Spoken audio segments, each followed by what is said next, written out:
আছে। তো আমরা ক্লাস শুরু করে দিই। আমরা প্রথমে যে জিনিসটা নিয়ে আলোচনা করব সেটা হচ্ছে রাসায়নিক বন্ধন। আমরা বন্ধনের কিছু বিষয় দেখার চেষ্টা করবো, একদম বেসিক যে সকল জিনিস আমরা শুধু সেগুলো নিয়ে আলোচনা করব। বন্ধন, রাসায়নিক বন্ধন। বন্ধনে যাওয়ার আগেই আমরা যে কাজটা করব সেটা হচ্ছে আমরা গ্রুপ সম্পর্কে তো একটু মোটামুটি ধারণা আছে, আশা করি সব পর্যায় সারণীতে গ্রুপ নিয়ে সবার আশা করি ধারণা থাকার কথা। আচ্ছা, 30 সেকেন্ড।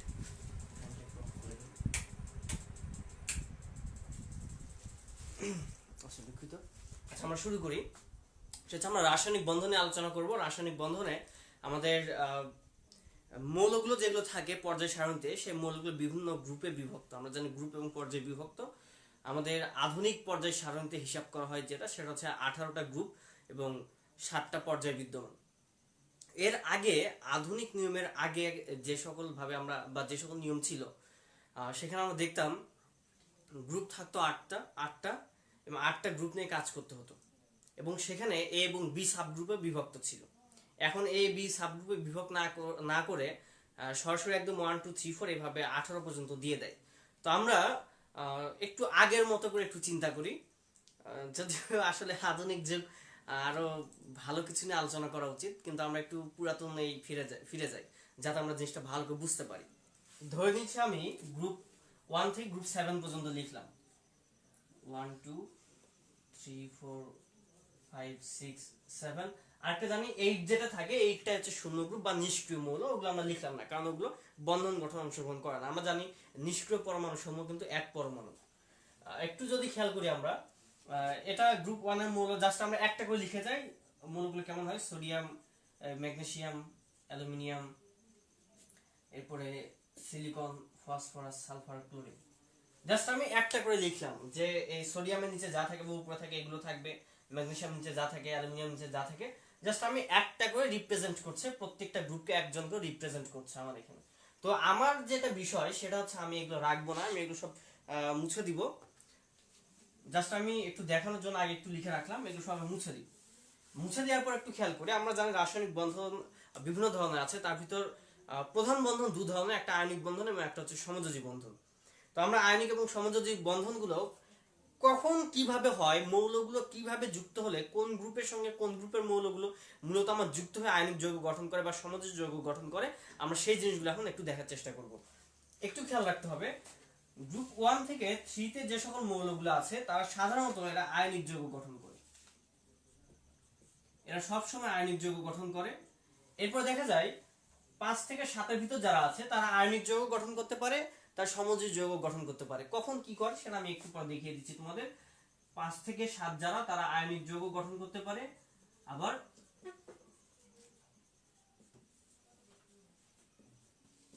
সমযোজী যৌগ গঠন করতে পারে।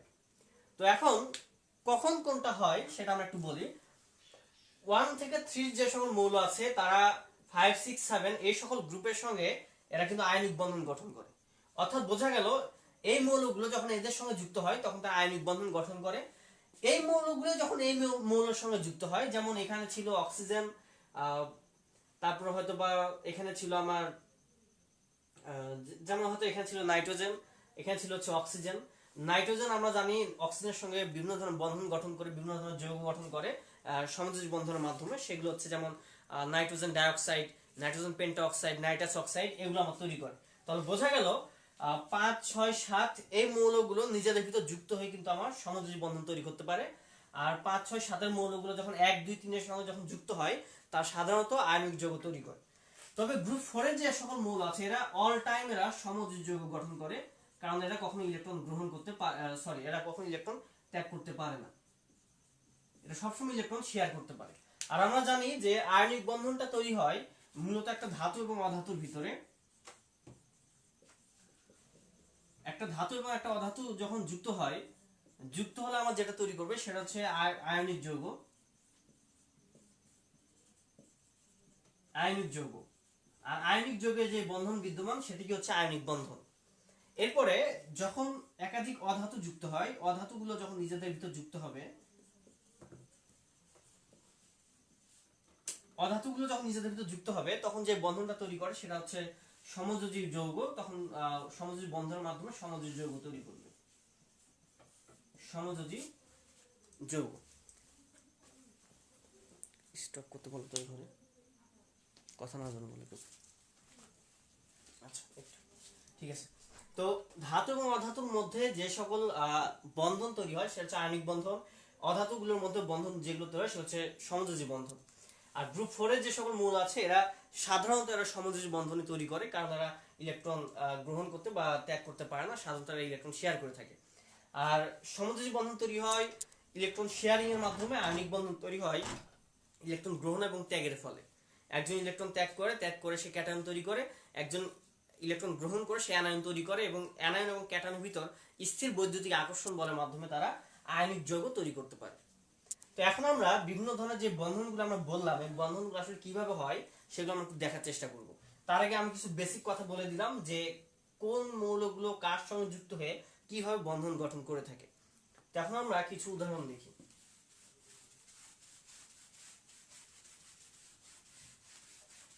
আমরা যে প্রথম যে বন্ধনটা দেখবো সেটা হচ্ছে আয়নিক বন্ধন।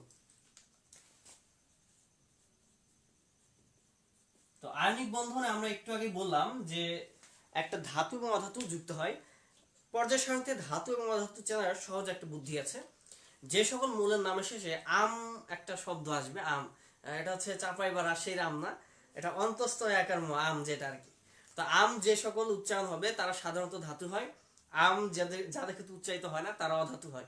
তো 10টা কি 11টা মেবি আছে এরা আম থাকে না, যেমন জিঙ্ক, যেমন হচ্ছে আয়রন, এগুলো ধাতু কিন্তু এদের সাথে আম থাকে না। কোবাল্ট, এগুলো শেষে সাধারণত আম থাকে না। তো যাক কিছু কিছু 10টা 12টা কি বোধহয়, আমার এক্সাক্ট সংখ্যা খেয়াল নাই, 4-5টা হতে পারে, আমার এক্সাক্ট খেয়াল নাই। যাক তোমরা একটু দেখো যে কোন কোন মৌল শেষে আম থাকে না কিন্তু তারপর তারা ধাতু হয়। তো এগুলো একটু আমাকে দেখে রাখতে হবে যে ধাতু কোনগুলো, অধাতু কোনগুলো। তো ধাতু যারা তারা যেটা যৌগ তৈরি করে ধাতুর সাথে অধাতু যুক্ত হয়ে তৈরি করবে আয়নিক বন্ধন। আমরা জানি ধাতুরা সবসময় ইলেকট্রন ত্যাগ করে, অধাতুরা সবসময় ইলেকট্রন গ্রহণ করে। তো এখন আয়নিক বন্ধন জিনিসটা কি সেটা আমরা একটু দেখি। ধরে নিলাম একটা সোডিয়াম ছিল, এই সোডিয়াম একটা ইলেকট্রন ত্যাগ করে, এখানে একটা ইলেকট্রন সে ত্যাগ করবে, ত্যাগ করে সে হয়ে যায় সোডিয়াম প্লাস। আর এখানে একটা জিনিস খেয়াল করো, আমি এর আগেও একটা লেকচার বলেছিলাম, যেহেতু এটা আমার বেসিক লেকচার সুতরাং কথাটা আমি আবার রিপিট করে দিচ্ছি। সেটা হচ্ছে ইলেকট্রন যখন আমরা দেখি, ইলেকট্রন যখন দেখবো আমরা ত্যাগ করে তখন সেটা লেখা হয় ডান পাশে, ইলেকট্রন গ্রহণ করলে সেটা সাধারণত লেখা হয় বাম পাশে। এখন এই জিনিসটাকে আমি এই পাশে লিখে মাইনাস চিহ্ন দ্বারা কিন্তু বুঝাতে পারতাম যে এখানে ইলেকট্রন ত্যাগ ঘটে, এবং মাইনাস চিহ্ন দিলে কিন্তু খুব সহজে বোঝা যেত যে আসলে এখানে ইলেকট্রনটা কিন্তু ত্যাগ ঘটে বা ইলেকট্রন ত্যাগ করে। কিন্তু আধুনিক বিজ্ঞানীদের মতে ইলেকট্রন যেহেতু নিজে মাইনাস চার্জের অধিকারী, সুতরাং এর সামনে নতুন করে মাইনাস না দেওয়াই ভালো। এই কারণে দেখা যায় এখন আমাদের সব বই করে কি, ইলেকট্রন যখন ত্যাগ করে এই পাশে মাইনাস না দেখিয়ে এই পাশে নিয়ে গিয়ে প্লাস হিসেবে দেখায়, আর ইলেকট্রন যখন গ্রহণ করে তখন আমরা সবসময় বাম পাশে প্লাস হিসেবে দেখাবো। তাহলে দেখা গেল এখানে একটা ইলেকট্রন সে করবে কি, একটা ইলেকট্রন সে ত্যাগ করে ফেললো। একটা ইলেকট্রন যখন সে ত্যাগ করে, ধরে নিলাম এখানে একজন ছিল ফ্লোরিন, সেই ফ্লোরিন করবে কি, সেই ত্যাগকৃত ইলেকট্রনটা ওই ইলেকট্রনটাই কিন্তু গ্রহণ করবে, ইলেকট্রনটা বাইরে থেকে কিন্তু আসে না। ওই যে ইলেকট্রন ত্যাগ করলো ঠিক ওই ইলেকট্রনটা করবে কি, আর একটা অধাতু এসে সে গ্রহণ করবে, গ্রহণ করে সে তৈরি করলো ফ্লোরাইড আয়ন। এখন দুটাকে যদি যোগ করি, যোগ করলে এই পাশে ইলেকট্রন কাটাকাটি চলে যাবে, তাহলে আমার এই পাশে সোডিয়াম এবং এই পাশে ফ্লোরিন মিলে আমার তৈরি করবে সোডিয়াম প্লাস, এবং হচ্ছে এখানে ফ্লোরাইড মাইনাস ছিল। দেখা যাবে এদের ভিতরে একটা স্থির বৈদ্যুতিক আকর্ষণ বল কাজ করে, ফলে এরা করে কি অ্যাটাচড হয়ে যায়, অ্যাটাচড হয়ে এখানে তৈরি করবে দুটো, তখন চার্জ নিরপেক্ষ হয়ে যায়, পরস্পর চার্জকে নাকচ করে দিবে, তখন তৈরি করবে সোডিয়াম ফ্লোরাইড। তো এইভাবে মূলত আমার আয়নিক বন্ধনগুলো তৈরি হয়ে থাকে, যে করে কি একটা ধাতু এসে ইলেকট্রন ত্যাগ করে আর একটা অধাতু এসে সেই ইলেকট্রনটা ঠিক ওই ইলেকট্রনটা করবে কি, গ্রহণ করবে। যদি আমরা একটু পিকচার দিয়ে দেখাতে চাই তাহলে এমন হবে, আমি শুধু সোডিয়ামের সর্বশেষ কক্ষপথটা দেখাচ্ছি। ধরে নাও এটাই সোডিয়ামের সর্বশেষ কক্ষপথ, এখানে একটা ইলেকট্রন ছিল, এখানে একটা ইলেকট্রন ছিল। এরপরে ধরে নিচ্ছি এটাই ফ্লোরিন, ফ্লোরিন যেহেতু অবশ্যই সোডিয়ামের থেকে একটু ছোট হবে, এখানে সোডিয়ামের সর্বশেষ কক্ষপথে ইলেকট্রন থাকে 7টা। আর ইলেকট্রন আমরা জানি ইলেকট্রন সবসময় থাকে জোড়ায় জোড়ায়। এই একটা ইলেকট্রন করবে কি, সে ফ্লোরিনকে ছেড়ে দিবে বা ফ্লোরিন ইলেকট্রনটা গ্রহণ করবে, সোডিয়াম ইলেকট্রন ত্যাগ করবে। এরপরে যে ঘটনাটা ঘটে সেটা হচ্ছে এর তখন অবশ্যই কক্ষপথটা তখন চলে যায় বা বাতিল হয়ে যায়, তখন এই কক্ষপথটা একটা কমে গেলে 3টা কক্ষপথের ভিতর তখন দেখা যায় 2টা অবশিষ্ট থাকে, তখন আকার একটু হলো ছোট হয়ে যায়। যখন আমাকে আঁকতে গিয়ে ছোট বড় কিছু ওগুলো কোনো ম্যাটার না, আমি জাস্ট মেন জিনিসটা বুঝাই। এটা হচ্ছে তখন প্লাস চার্জ হবে, আর তখন এটা ছিল কিন্তু আমার সোডিয়াম, এটা হচ্ছে ফ্লোরিন। আর ফ্লোরিনটা তখন তখন দেখা যাবে যে হচ্ছে এটা মাইনাস চার্জ হয়ে যাবে। তখন এর কিন্তু দ্বিতীয় কক্ষপথে 8টা ইলেকট্রন থাকে, এরও কিন্তু 3 নম্বর দ্বিতীয় কক্ষপথে এর কিন্তু 8টা ইলেকট্রন হয়ে যায়, অর্থাৎ দুইজনে অষ্টক পূর্ণ করে। এখন এদের ভিতরে স্থির বৈদ্যুতিক আকর্ষণ বল কাজ করবে। কাজ করলে এদের ভিতর দেখা যায় যে প্লাস মাস তখন নিউট্রাল হয়ে যায়, নিউট্রাল হয়ে তখন তারা একটা যৌগ তৈরি করে, যেটা হচ্ছে সোডিয়াম ক্লোরাইড। এটা একটা আয়নিক যৌগ। আর আয়নিক যৌগের ভিতর যে সকল বন্ধন থাকে তাদেরকে বলা হয় আয়নিক বন্ধন। এরপর আমরা যে জিনিসটা দেখবো সেটা হচ্ছে সমযোজী বন্ধন বা সমযোজী যৌগ কিভাবে তৈরি হয় সেই প্রক্রিয়াটা আমরা একটু দেখব। আমরা একটু আগে দেখালাম যে অধাতুর ভিতরে সাধারণত দুটি অধাতু মিলে যুক্ত হলে, দুটি বা তার থেকে বেশি অধাতু যুক্ত হলে তখন যে বন্ধনটা তৈরি করে বা যে সকল যৌগ তৈরি করে তাদেরকে বলা হয় সমযোজী যৌগ। আর সমযোজী যৌগে যে সকল বন্ধন বিদ্যমান তাদেরকে বলা হয় সমযোজী বন্ধন। আমরা একটা উদাহরণ দেখতে পারি। কার্বনের যদি আমরা ইলেকট্রন বিন্যাস করি, কার্বনের ইলেকট্রন বিন্যাস করলে পাবো 1s2 2s2 এবং পাওয়া যাবে 2p2। এখন আমরা জানি পিতে কিন্তু আসলে এটাকে আমরা যদি ভেঙে ভেঙে লিখি, গতকাল আমরা ভেঙে লেখা শিখেছিলাম। এই রসায়ন এবিসি পার্ট 1-এ আমরা কিন্তু গতকাল একটা ক্লাস হয়ে গেছে, যারা জানো তারা গতকালের আমার আইডিতে পেয়ে যাওয়া সেই ভিডিওটা। গতকাল একটা ভিডিও ছিল, গতকালের ভিডিওটা দেখলে আশা করি অনেক উপকৃত হবে তোমরা। তো এটা ভেঙে লিখলে হবে 2px 2py এবং হবে 2pz। এখানে একটা করে ইলেকট্রন ছিল। এখন এটা যখন কার্বনটা যখন উত্তেজিত হয়ে যায়, কার্বনের স্বাভাবিক ইলেকট্রন বিন্যাস এরকম, তখন এখানে ইলেকট্রন থাকে 0। কিন্তু যখন এটা উত্তেজিত হয়ে যাবে, উত্তেজিত হলে তখন এই s থেকে একটা ইলেকট্রন জাম্প করে চলে যাবে p-তে, তখন দেখা গেল যোজনী কিন্তু 4 হয়ে যায়। যোজনী কি জিনিস গত দিনের ভিডিওতে আমরা দেখেছিলাম গতকাল। এখন হাইড্রোজেনের যদি আমরা ইলেকট্রন বিন্যাস করি তখন কিন্তু আমরা পাবো 1s1। এটাকে আমি এভাবে না লিখে আমি 1s1 এইভাবে দেখাই। আরেকটা হাইড্রোজেন দিলাম, আমি 4টা হাইড্রোজেন নিব, 4টা হাইড্রোজেনের 4টা 1s1 দেখাবো আমি 1s1। আরেকটা হাইড্রোজেন নিলাম, এটা তো দেখাচ্ছি 1s1। এখন দেখা যাবে যে এখানকার যে বেজো ইলেকট্রন, এটা বেজো ইলেকট্রন মিলে একটা বন্ধন, একটা হচ্ছে পেয়ার তৈরি করবে, ইলেকট্রনের পেয়ার। এখানে একটা তৈরি করবে পেয়ার, এখানে একটা পেয়ার তৈরি করবে এবং এখানে একটা পেয়ার তৈরি করবে। এবং এই নীতিটাকে বলা হয় 2 এর নিয়ম। এটাকে বলা হয় 2 এর নিয়ম। 2 এর নিয়মটা আসলে কি? 2 এর নিয়মটা হচ্ছে যে একটি পরমাণু একটা অযুগ্ম ইলেকট্রন অপর পরমাণু অযুগ্ম ইলেকট্রনের সঙ্গে যখন পেয়ার আপ করে একটা বন্ধন তৈরি করে। গতকালকে লেকচার থেকে আমরা বলেছিলাম যে একটি করে বন্ধন মানে দুটি করে ইলেকট্রন, দুটি পরমাণু সমপরিমাণ ইলেকট্রন শেয়ার করে তারা। তাহলে এখানে আমরা দেখছি এটাকে বলা হয় 2 এর নিয়ম। তো এইভাবে করে কি, যখন ইলেকট্রনটা শেয়ার করে, শেয়ার করলে তখন আমাদের যেটা তৈরি করবে একটা কার্বন 4টা হাইড্রোজেন মিলে তৈরি করে ফেলবে মিথেন। এখন এই জিনিসটা আমি একটু পিকচারের সাথে দেখাতে চাই। কারো যদি তোলা লাগে তুলে নাও বা স্ক্রিনশট দিয়ে রাখলে দিতে পারো।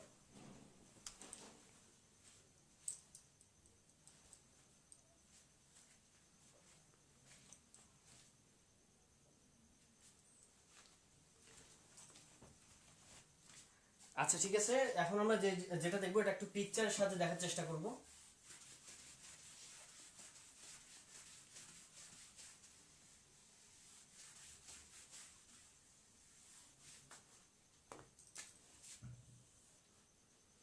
আচ্ছা, কার্বনের আমি শুধু সর্বশেষ কক্ষপথে ইলেকট্রনগুলো দেখাচ্ছি। কার্বনের 4টি ইলেকট্রন ছিল সর্বশেষ কক্ষপথে, আমি 4টি ইলেকট্রন দেখাচ্ছি, অযুগ্ম অবস্থায় ছিল।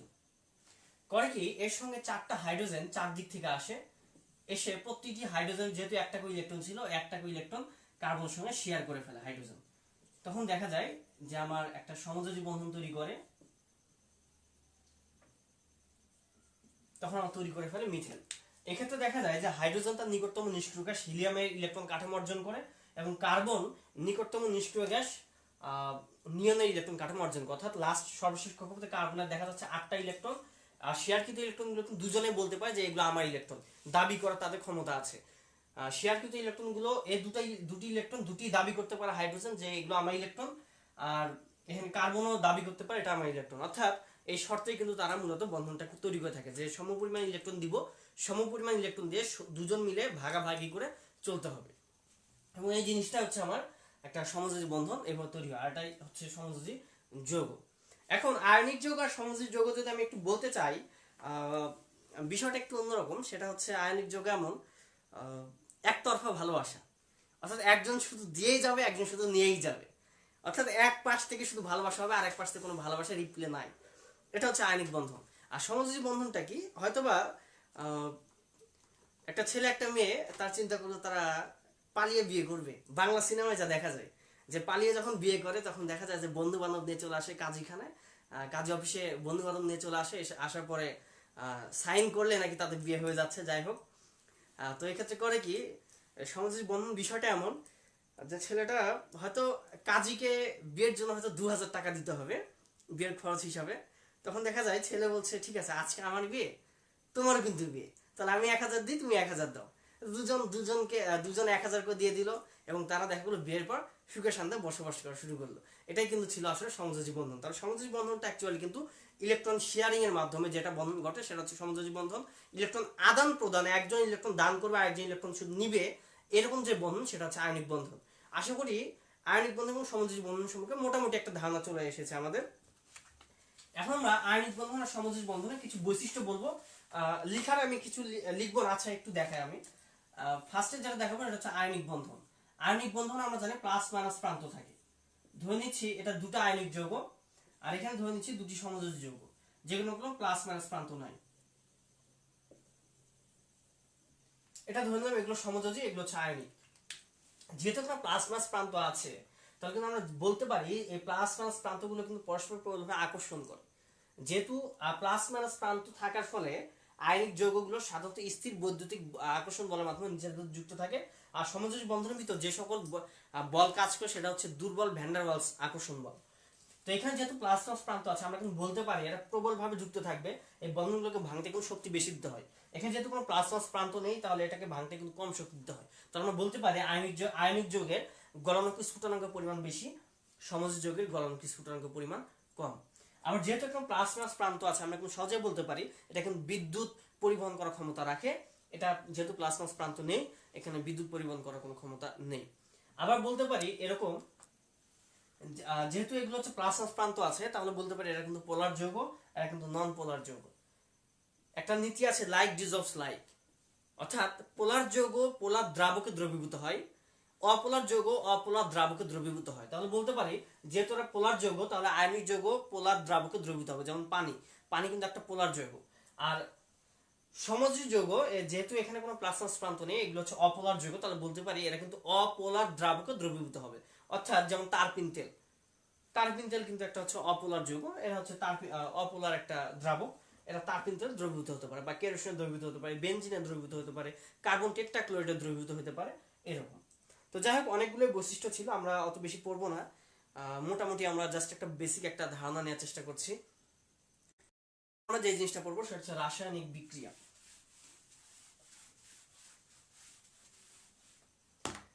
রাসায়নিক বিক্রিয়া নিয়ে আমরা যে জিনিসটা পড়ার চেষ্টা করবো সেটা হচ্ছে আসলে রাসায়নিক বিক্রিয়া। এই যে বন্ধনগুলো আমরা দেখলাম, যে বন্ধন তৈরি হলো, আচ্ছা বন্ধন তৈরি হওয়ার পর কি এগুলো আজীবন ওরকম থেকে যাবে?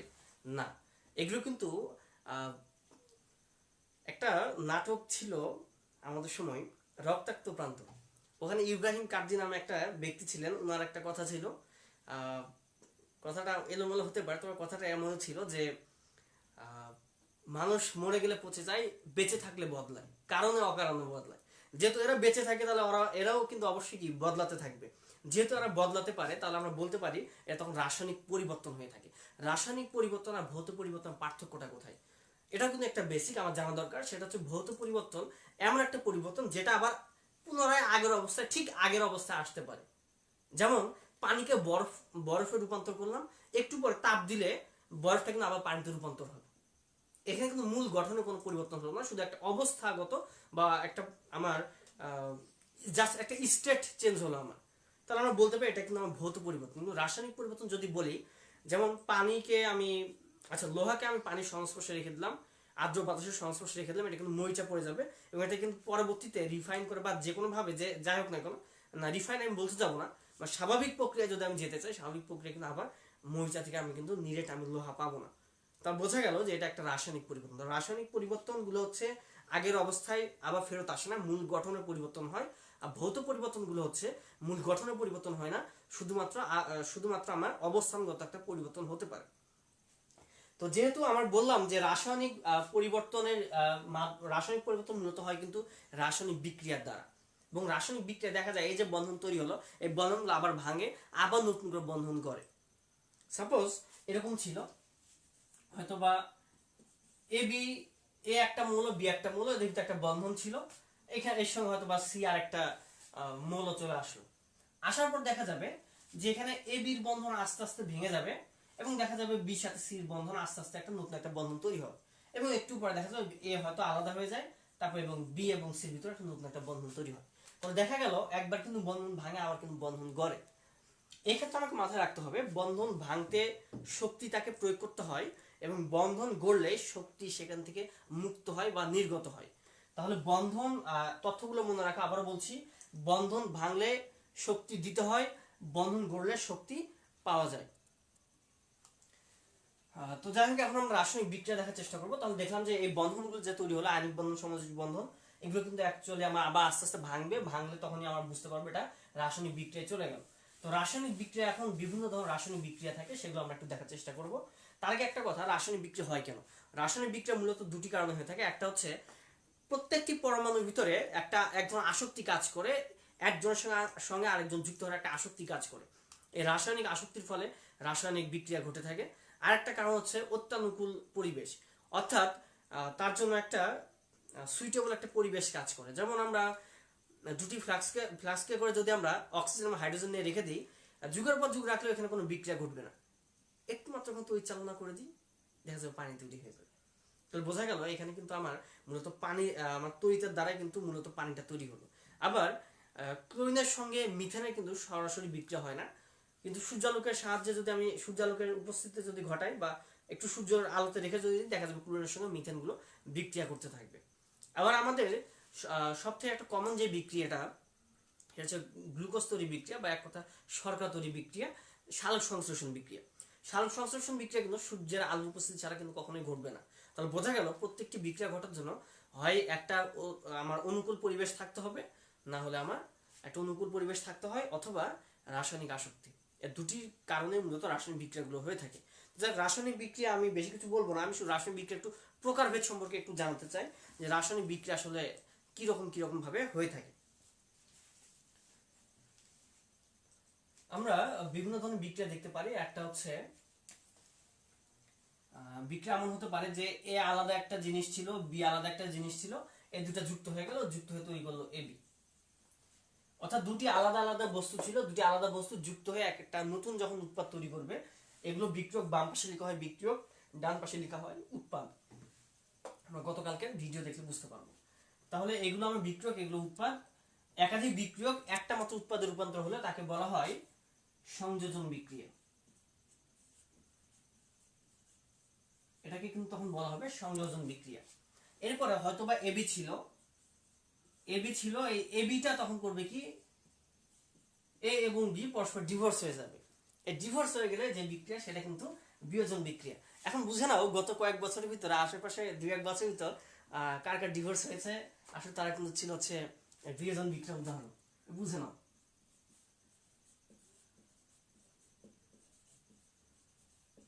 এটা হচ্ছে বিয়োজন বিক্রিয়া।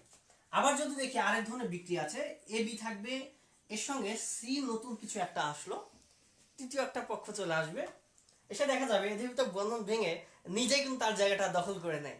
ঠিক আছে, এটা কিন্তু আমাদের গত 1-1.5 বছর ভিতরে ঘটে গেছে। বুঝে নাও এটা আসলে কিছু উদাহরণ দিতে চাচ্ছি আমি কিছু বলবো না, তোমরা নিজেরা বুঝে নাও। তাহলে এখানে তৈরি হবে এসি প্লাস বি, এটাকে বলা হয় প্রতিস্থাপন বিক্রিয়া।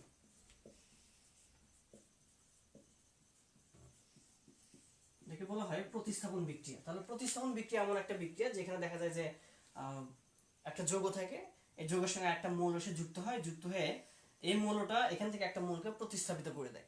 প্রতিস্থাপিত করার অর্থ হচ্ছে নিজে তার জায়গাটা দখল করে নিয়ে। আবার আমরা আরেকটা দেখতে পারি, যেমন হচ্ছে এবি প্লাস সিডি। এখানে দেখা যাবে জাস্ট ইন্টারচেঞ্জ হবে, এর সঙ্গে সি যাবে, বির সঙ্গে ডি যাবে, তাহলে আমার তৈরি হবে এসি প্লাস বিডি। এটাকে বলা হয় দ্বিবিযোজন বিক্রিয়া।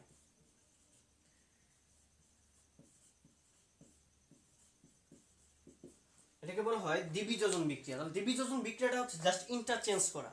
অর্থাৎ এই যে বাংলা সিনেমায় তো দেখা যায় যে নায়ক নায়িকা বসে আছে পার্কে, আইসক্রিম খাচ্ছে, বলছে ঠিক আছে তোমার আইসক্রিম আমি খাই, আমারটা তুমি খাও। এটাই কিন্তু আসলে ছিল কিন্তু দ্বিবিযোজন বিক্রিয়া।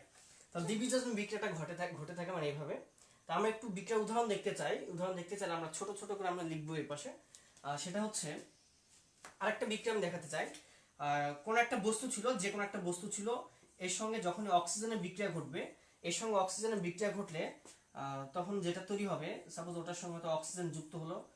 আচ্ছা এই বিক্রিয়াটা আমরা একটু পরে দেখাই, এটা আমরা একবার দেখাবো। আচ্ছা এই চারটা বিক্রিয়া একটু আমি ব্যাখ্যা দেওয়ার চেষ্টা করি আগে। এই চারটা বিক্রিয়া যদি ব্যাখ্যা দিই, হয়তো এমন ছিল যে নাইট্রোজেন,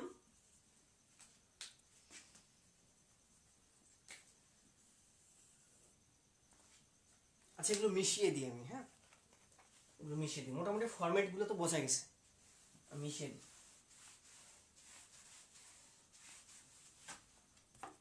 হয়তো এমন ছিল যে নাইট্রোজেন প্লাস অক্সিজেন বিক্রিয়া করলো, নাইট্রোজেন এবং অক্সিজেন বিক্রিয়া করে 2 মোল নাইট্রিক অক্সাইড তৈরি করে। তাহলে একটু খেয়াল করো, দুটি আলাদা আলাদা বস্তু ছিল, নাইট্রোজেন আলাদা বস্তু, অক্সিজেন আলাদা বস্তু। দুটি বস্তু পরস্পর যুক্ত হয়ে একটা নতুন একটা বস্তুতে রূপান্তর হয়। অর্থাৎ দুটি বিক্রিয়ক বিক্রিয়া করে একটি মাত্র উৎপাদ তৈরি করে, তখন তাকে বলা হয় সংযোজন বিক্রিয়া। এখানে কয় মোল এটা দেখার দরকার নেই, আমি জাস্ট উৎপাদটা দেখবো। বিয়োজনটা কি? এই বিক্রিয়ায় অপোজিট ভাবে আবার বিক্রিয়া দিতে পারে। নাইট্রিক অক্সাইডটাই কিন্তু আবার ভেঙে যেতে পারে। যখন এটা উভমুখী বিক্রিয়া দেয়, ভেঙে যায়, ভেঙে গেলে দেখা যাবে নাইট্রোজেন ও অক্সিজেন তৈরি করতে পারে। এটা কিন্তু বিয়োজন বিক্রিয়া। অর্থাৎ যেটা বললাম এ বি থেকে তৈরি হয় এ এবং বি, অর্থাৎ একটা মাত্র বিক্রিয়ক ভেঙে একাধিক উৎপাদে রূপান্তরিত হয়। একটা প্রতিস্থাপন বিক্রিয়া দেখবো, যেমন জিঙ্ক প্লাস কপার সালফেট। এখানে দেখা যায় যে কপারের তুলনায় জিঙ্কের সক্রিয়তা বেশি থাকে। কপারের তুলনায় যখন জিঙ্কের সক্রিয়তা বেশি থাকে, তখন একে গিয়ে একবার একটা চর দিয়ে দেয়, এই চর দিলে উঠে চলে যাবে, যেহেতু গরিব মানুষ কিছুই করার নেই। আর এখন আমরা দেখতেই পাচ্ছি বাইরে বের হলে কি অবস্থা, আমার থেকে তোমরা ভালো জানো। আচ্ছা দেখো, তাহলে করবে কি, একে একটা চর মেরে দিল, তখন উঠে চলে গেল, কান্না করবে। আর তখন জিঙ্ক এখানে সালফেটকে নিয়ে সুখে শান্তিতে বসবাস শুরু করে দিবে। এরপর আরেকটা বিক্রিয়া আমরা দেখতে পারি, silver nitrate plus sodium chloride. এখানে যে জিনিসটা হবে, জাস্ট ইন্টারচেঞ্জ হবে। এই সিলভারটা ধরবে সোডিয়ামকে, নাইট্রেট আর ক্লোরিন, অর্থাৎ প্রথম অংশ পরেরটা দ্বিতীয় অংশকে ধরবে। সরি একটু ভুল হয়ে গেছে, প্রথম অংশ পরেরটা দ্বিতীয় অংশকে ধরবে এবং পরেরটা দ্বিতীয় অংশ প্রথমটার দ্বিতীয় অংশকে ধরবে। তো যাই হোক, মানে জাস্ট খালি ইন্টারচেঞ্জ আর কি। এটা যেহেতু প্লাস, প্রথমটা আমরা জানি প্লাস, পরেরটা মাইনাস, এটা প্লাস এটা মাইনাস। প্লাস ধরবে এখানকার মাইনাসকে, এখানকার প্লাস ধরবে এখানকার মাইনাসকে। আমার কথা বলতে একটু ভুল হতে পারে, যে দ্রুত কথা বলে যাচ্ছি। তাহলে বিক্রিয়ার প্রতিস্থাপন বিক্রিয়ার পার্থক্যটা এটা দিলে বলে কি যে এটা